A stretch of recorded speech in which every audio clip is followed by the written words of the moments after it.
शंभु तारु कहीं मानव का जन्म मिल भी गया,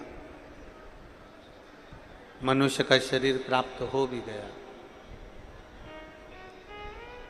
और वो शरीर प्राप्त होने पर अगर भगवान का भजन ना हो, शिवनाम स्मरण ना हो, भगवान शंकर की अविरल भक्ति प्राप्त ना हो, तो ये मानकर चलिए फिर मानव का देह बेकार। फिर इस मनुष्य शरीर का मतलब क्या? फिर इस मानव देह को प्राप्त करने से मतलब क्या? कितनी कितनी मिन्नत करी, कितना कितना विनय करा, कितना कितना निवेदन करा, कितना कितना विनती करी, तब जाकर ये मानव का शरीर मिला। और मानव का शरीर भी मिलने के बाद में अगर हमने इसको व्यर्थ ही गंवा दिया, व्यर्थ, मानव का शरीर प्राप्त होने के बाद अगर हम इसको व्यर्थ गंवा दिए तो फिर इसका मतलब क्या? अब आप लोग आए हैं, इतनी इतनी दूर से आए हैं। अभी माननीय पूर्व मुख्यमंत्री सांसद श्री अशोक राव चौहान जी कह रहे थे कि आप लोगों ने 2-2 दिन पहले से यहाँ डेरा लगाया है, 2-2 दिन पहले से आप लोग अपना स्थान ग्रहण करें। कितनी कितनी दूर से आप लोग आए हुए हैं। कोई ने 50 रुपये खर्च करा होगा, किसी ने 100 रुपये खर्च करा होगा, किसी ने 200-500 रुपये खर्च करे होंगे, तब जाकर आप लोग यहाँ पर पहुँचे।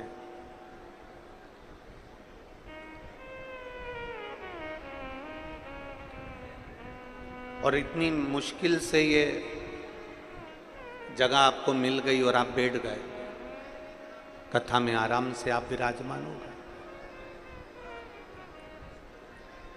बैठ गए आप कथा।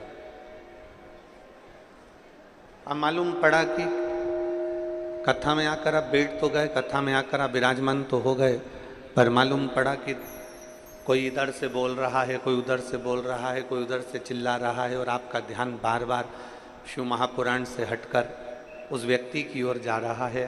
तो आपका जो 100, 50, 500 और ये जितना समय आप देवादिदेव महादेव को दे रहे हैं,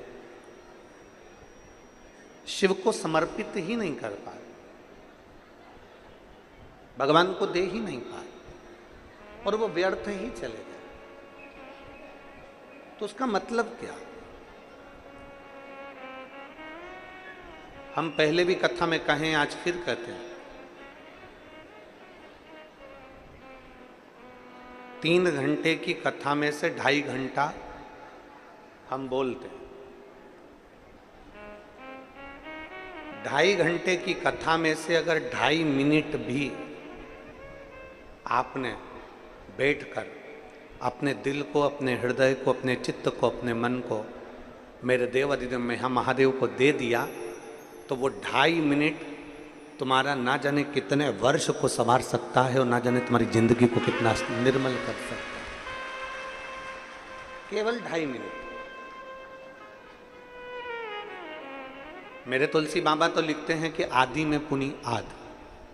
एक क्षण भी अगर हमको मिल रहा है, एक क्षण भी, एक पल भी अगर हमको मिल रहा है भगवान की भक्ति को धारण करने का, एक क्षण भी अगर हमको मिल रहा है भगवान की कथा का रसपान करने का, तो ये मानकर चलें कि हमारा जीवन सार्थक है।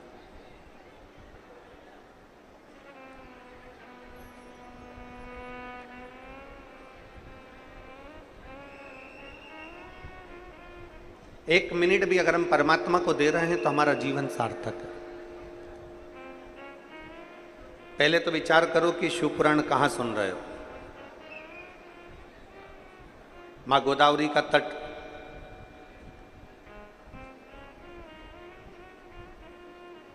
गुरु गोविंद सिंह जी की पुण्य स्थली, पवित्र धरा, और पूरे नांदेड़ के आसपास में अगर घूम कर देखोगे तो चारों तरफ भगवान शंकर के शिवालय विराजमान हैं। ये नांदेड़ की पवित्र धरा भगवान शिव की धरा है। भगवान शिव जी के नंदी के नाम से नांदेड़ का नाम है।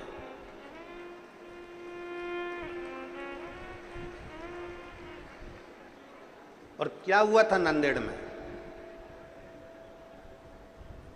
अगर पूर्व का इतिहास देखा जाए और हमारे इस नांदेड़ का पूरा स्कंद पुराण में से अगर इस नांदेड़ की पवित्र धारा का पूरा इतिहास निकाला जाए,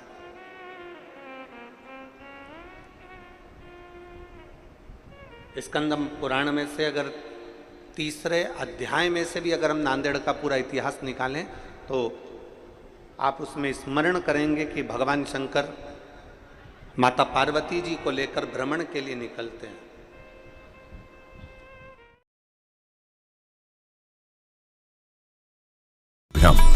अंतर्राष्ट्रीय कथा प्रवक्ता भागवत भूषण परम पूज्य पंडित प्रदीप जी मिश्रा सिहोर वाले से जुड़ने हेतु एवं आगामी कथाओं की विस्तृत जानकारी हेतु अभी +91 7433874338 पर मिस्ड कॉल करें।